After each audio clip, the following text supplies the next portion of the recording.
Have you ever noticed how some people seem to grow wiser with age, becoming those elders everyone respects and seeks advice from, while others just become more difficult, more closed-minded, and honestly, lose the respect they once had?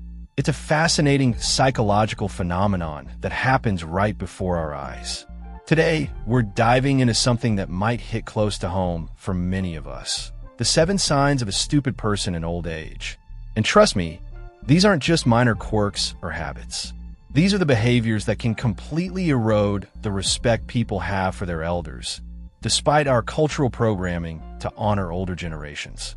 What's truly shocking is that most people exhibiting these signs don't even realize they're doing it. They're genuinely confused about why family members avoid them at gatherings or why their opinions get politely ignored.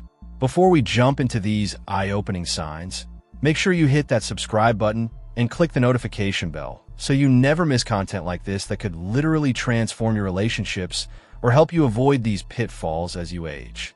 Now, let's dive into the first sign that separates the truly wise elders from those who just get older without getting wiser. Sign number 1: refusing to adapt to change. The first sign of a person who's aging poorly mentally is a stubborn refusal to adapt to change. Now, this goes way beyond the stereotypical "I can't figure out my smartphone" situation, though that's certainly part of it. What we're talking about is a fundamental resistance to anything new or different, a mindset that essentially declares the world should stop changing because I'm comfortable with how things were. This rigid thinking isn't wisdom. It's intellectual laziness disguised as principle. Psychology tells us that this often stems from fear. As humans age, navigating change becomes more cognitively demanding, and the brain naturally seeks to conserve energy by sticking with familiar patterns. But there's a critical difference between finding some changes challenging and outright rejecting them with statements like "that's not how we've always done it," or "things were better before all this new nonsense." Let me give you a real example. My neighbor's father refused to learn how to use email or text messaging, insisting everyone should call him on his landline or visit in person. Initially, family members accommodated this, but as everyone's lives grew busier, he found himself increasingly isolated, then bitter about being forgotten, when in reality, he had chosen obsolescence over adaptation. What's fascinating is that research shows our brains remain plastic and capable of learning well into our 90s. The elderly who embrace change and continue learning show significantly lower rates of cognitive decline and depression.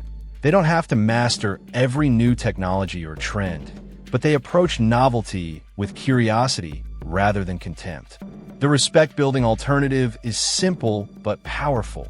Instead of declaring "that's not how we do things," the wisest elders ask, "help me understand how this works," maintaining their relevance, connections, and most importantly, the respect of those around them. After all, there's nothing more impressive than an 85-year-old who can adapt rather than complain about the changing world around them. And trust me, sign number 2 is something I see at almost every family gathering, and it's probably the fastest way to make younger generations tune out completely. The second telltale sign of someone aging poorly mentally is what I call the "back in my day" syndrome. You've definitely experienced this. That person who can't discuss any current situation without immediately comparing it to how things were back then, almost always framing the past as superior and the present as a disappointment. Back in my day, kids respected their elders. Back in my day, we worked hard instead of complaining. Back in my day, we didn't have all these shortcuts, and we were better for it. What makes this behavior so problematic isn't the occasional nostalgic reflection.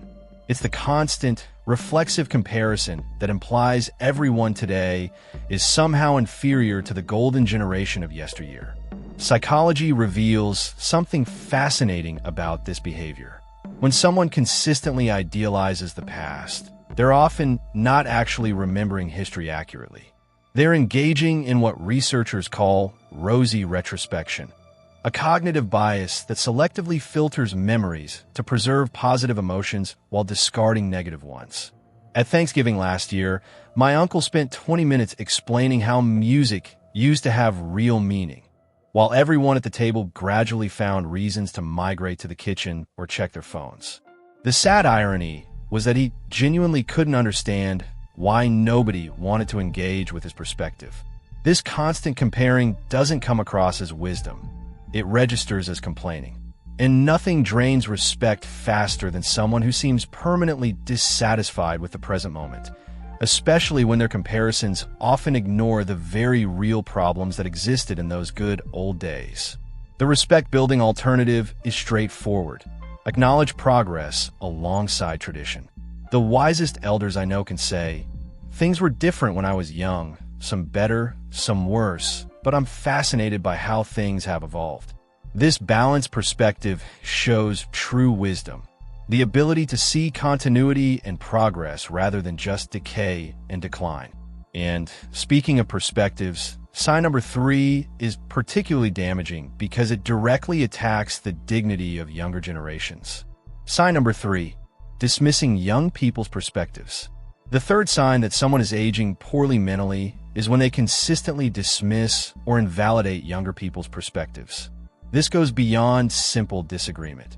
It's an automatic rejection of ideas, experiences, or concerns simply because they come from someone younger. You've heard the phrases, "You're too young to understand," "Wait until you have more life experience," or "These kids today think they know everything." These dismissals aren't thoughtful responses.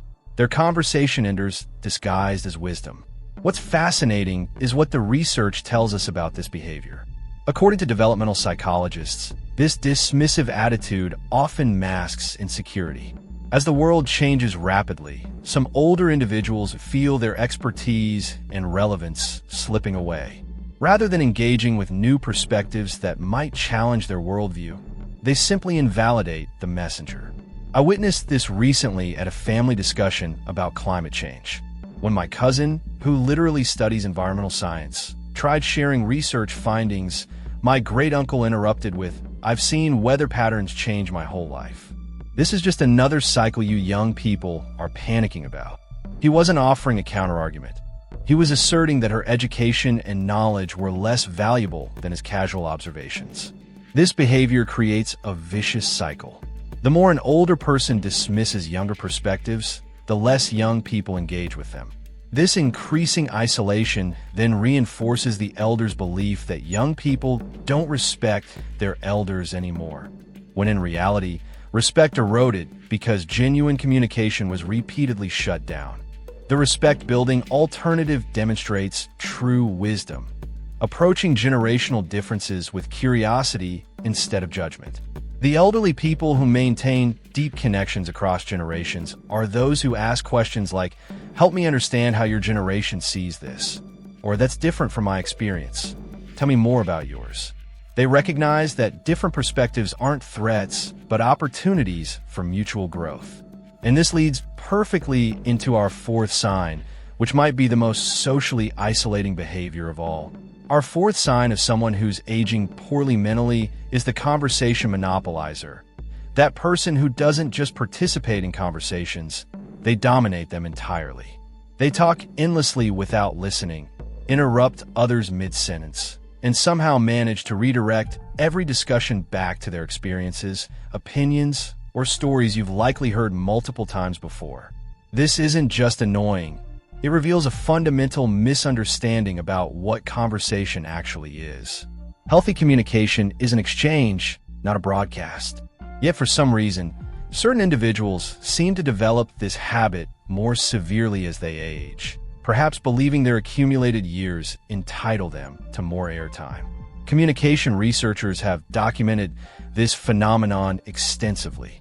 When someone consistently monopolizes conversations, others stop engaging authentically. They nod politely while mentally checking out, give short responses to avoid triggering another monologue, and eventually find reasons to physically distance themselves. At my cousin's wedding reception, I watched this play out in real time. My father's college roommate cornered various guests with the same stories about the good old days, completely oblivious to their subtle escape attempts. By the end of the night, people were literally changing tables when they saw him approaching. The saddest part was his genuine confusion about why nobody seemed interested in talking with him. What's particularly revealing is how conversation monopolizers respond when interrupted, often with irritation or by immediately reclaiming the floor, showing they view conversation as a performance rather than an exchange. They rarely ask questions about others, and when they do, they're merely waiting for a breath to continue their own narrative. The respect-building alternative is simple but requires self-awareness. Balanced conversation that includes genuine curiosity about others. The elders who maintain meaningful connections practice the art of asking good questions, listening attentively to responses, and recognizing when it's time to yield the floor. They understand that wisdom includes knowing when to speak and when to listen. But if you think that's bad, wait until you hear about the fifth sign, a behavior that instantly undermines credibility and destroys respect. Sign number 5, weaponizing age as authority. The fifth sign, and this might be the most frustrating one, is when someone weaponizes their age as a form of authority in arguments or discussions. This is the classic, "I'm older than you, so I know better" approach that's used to shut down conversations rather than enhance them. You've certainly encountered this. It's the person who, when challenged on a viewpoint or presented with contradicting evidence, falls back on statements like, "When you've lived as long as I have, you'll understand," or "I've been around longer than you, so trust me on this." They're not offering wisdom. They're demanding deference based solely on their age counter. What makes this behavior particularly problematic is that it reveals a fundamental logical fallacy. The assumption that age automatically confers correctness or superior knowledge on all subjects. In reality, experience only translates to wisdom when it's been properly processed, reflected upon, and integrated with new information. At a recent family discussion about healthcare options, my aunt repeatedly dismissed her daughter-in-law's input despite the fact that the younger woman literally works in healthcare administration. "I've been dealing with doctors for 70 years, my aunt insisted, as if her 7 decades as a patient somehow trumped professional expertise in the field. The tension was palpable, and everyone could see the respect draining from the room. Psychological research tells us that this behavior often stems from a place of threatened status. As we age, many traditional sources of authority, professional position, physical strength, cutting-edge knowledge may diminish. For some, leveraging age itself becomes a compensatory mechanism to maintain a sense of relevance and power in conversations. The respect-building alternative demonstrates true wisdom, recognizing that experience provides perspective, not automatic authority.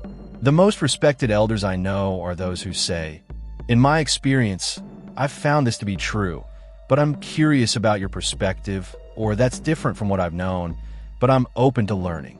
They treat their years as a valuable lens, not an unquestionable authority. And speaking of learning, our sixth sign reveals how intellectual stagnation can be disguised as wisdom.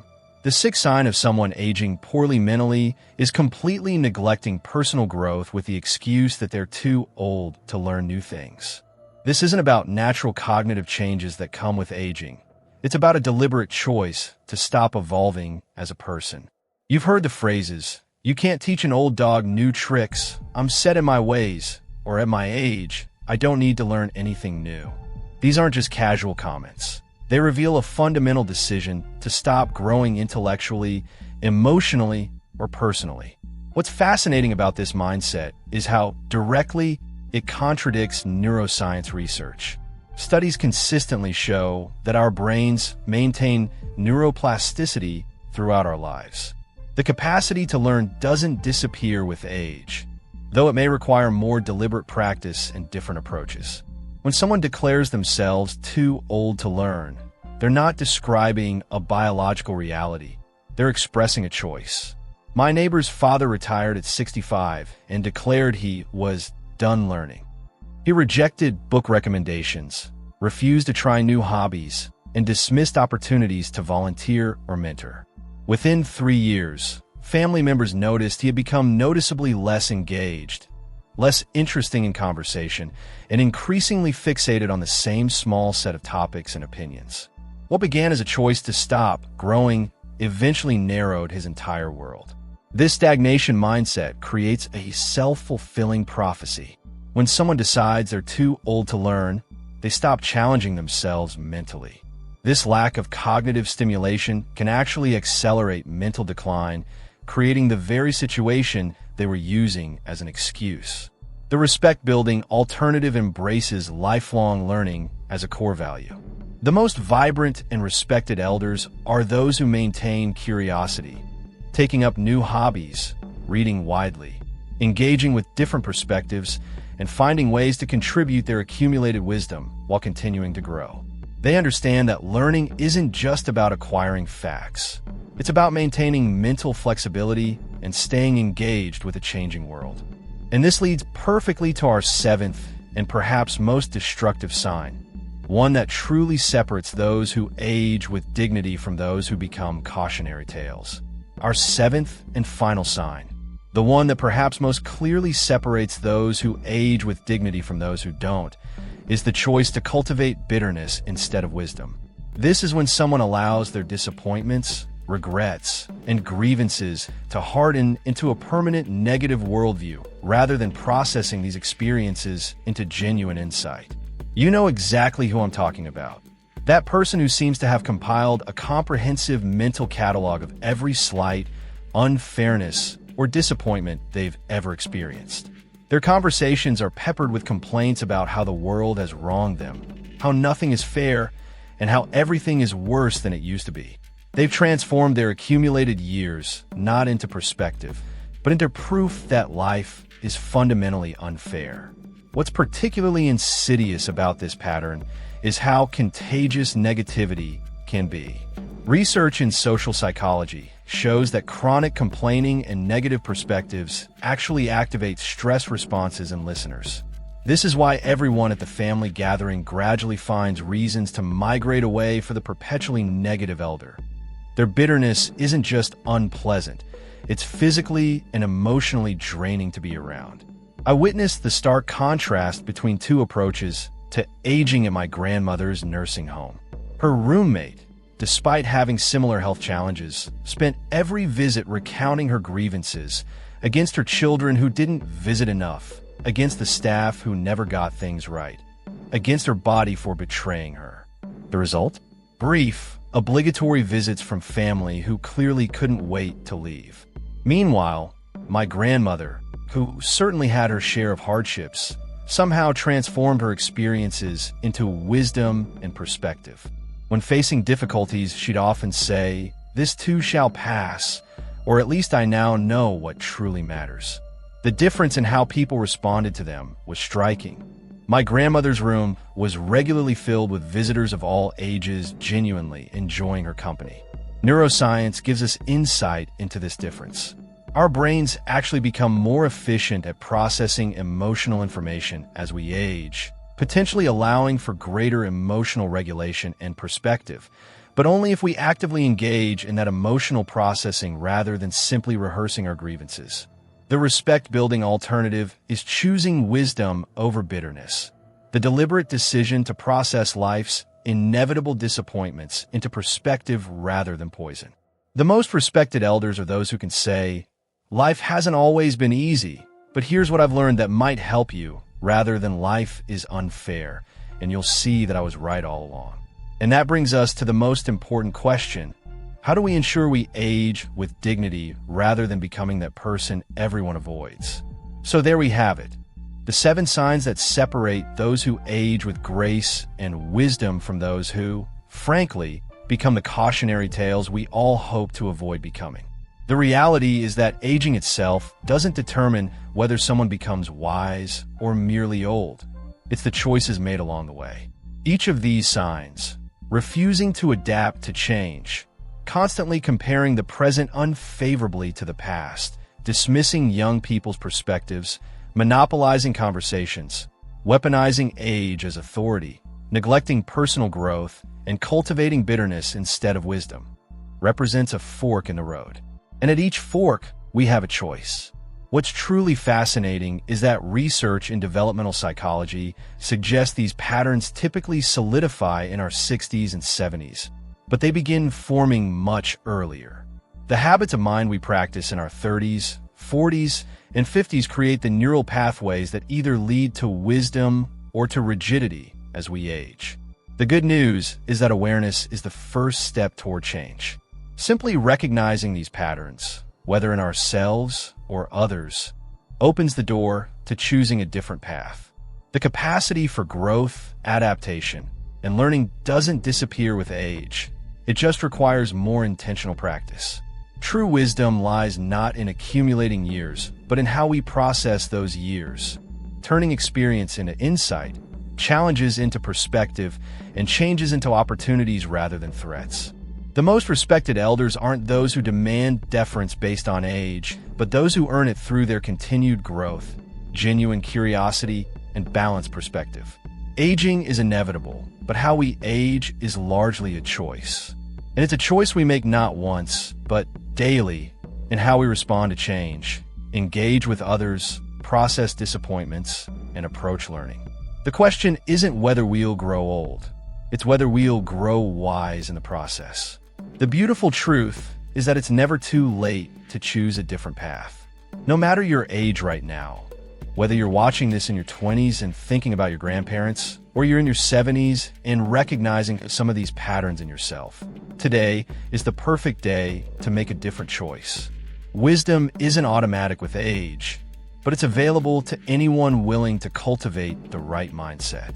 It requires humility to keep learning, curiosity to keep engaging, flexibility to keep adapting, and the emotional intelligence to process life's disappointments rather than being defined by them. Some of the most vibrant, respected, and genuinely wise people I've ever known didn't reach that state until their 80s or even 90s.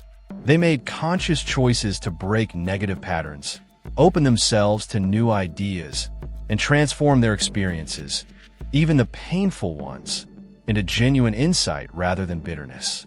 Remember that the human brain remains remarkably adaptable throughout our lives. The research on neuroplasticity is clear. We can form new neural pathways, develop new habits of mind, and cultivate new perspectives at any age. It just takes awareness, intention, and practice. The elders who maintain deep, meaningful connections across generations aren't those with the most impressive accomplishments or the highest status. They're those who approach each interaction with genuine curiosity, who listen as much as they speak, who offer perspective without demanding deference, and who continue growing and learning alongside those around them. That's the kind of elder I aspire to become. Not someone who's merely grown old, but someone who's grown wise. Using each year as an opportunity to develop greater perspective, deeper compassion, and more balanced understanding of this complex, beautiful, ever-changing world we share. Now I'm genuinely curious. Which of these 7 signs have you observed in your own life? Maybe you've seen them in family members, neighbors, colleagues, or perhaps you've caught yourself falling into some of these patterns. The comments section below is the perfect place to share your experiences and insights.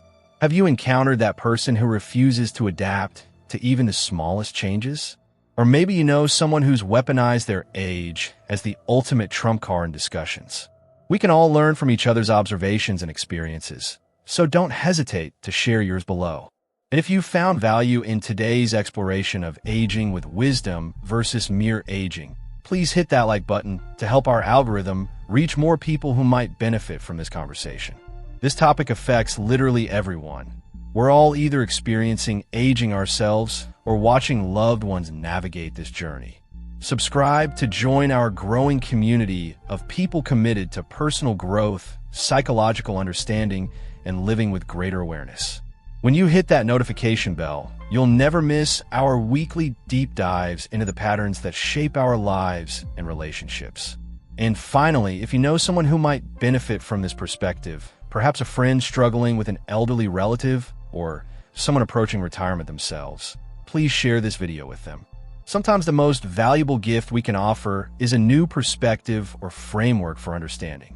Thank you for joining me on this exploration of the choices that determine whether we age merely in years or truly in wisdom. Until next time, keep growing, keep learning, and Keep choosing wisdom over rigidity in every stage of life.